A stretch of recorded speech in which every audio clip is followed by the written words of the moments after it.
gone to this first person mode and suddenly the scale of things have changed. You can get in and you can get up close to these locos.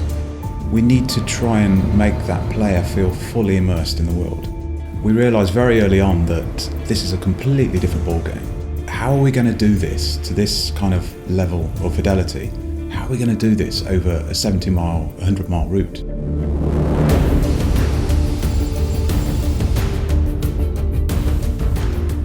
Unreal itself actually gives you a lot of tools to populate worlds, trees, forests, all those kind of things. We also had to create a lot of custom tools. Unreal offers a very, very powerful blueprint system. It basically meant that we could create fully 3D assets that the route builders could place in the route, gives them full flexibility, and they can cover a great distance on that route using these fantastic new things that we built.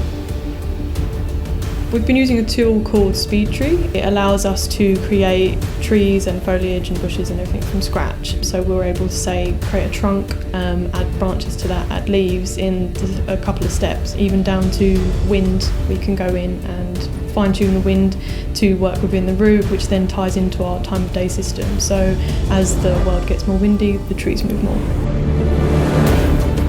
We can create a really rich and varied weather pattern. We can start out, the scene would be sunny, be a blue sky. We can roll clouds in, raindrops start falling, surfaces will start to appear wet. We can then start to drop the air temperature. That rain will turn to snow, and then eventually that snow will start to build up on those surfaces. We've not been able to do this before. Unreal gives us that power. Every surface that you can walk up to and touch has to be believable. Getting the balance right between the foliage, the rock, the man-made materials, it's all key to making this environment come together and feel alive. Unreal Engine is so powerful and flexible. It's how do we want to use it? There's so much more we can do now. We've learned a lot about the tool itself, but also what we're capable of. You don't want to feel like you're in a simulation, you want to feel like you're in the real world. The first person mode is really going to immerse that player. You can get up close to these surfaces, you can see things a lot closer than you could before. It's more about connecting with the users on an emotional level. That makes you feel part of that world. It makes you believe that you are that driver, that engineer.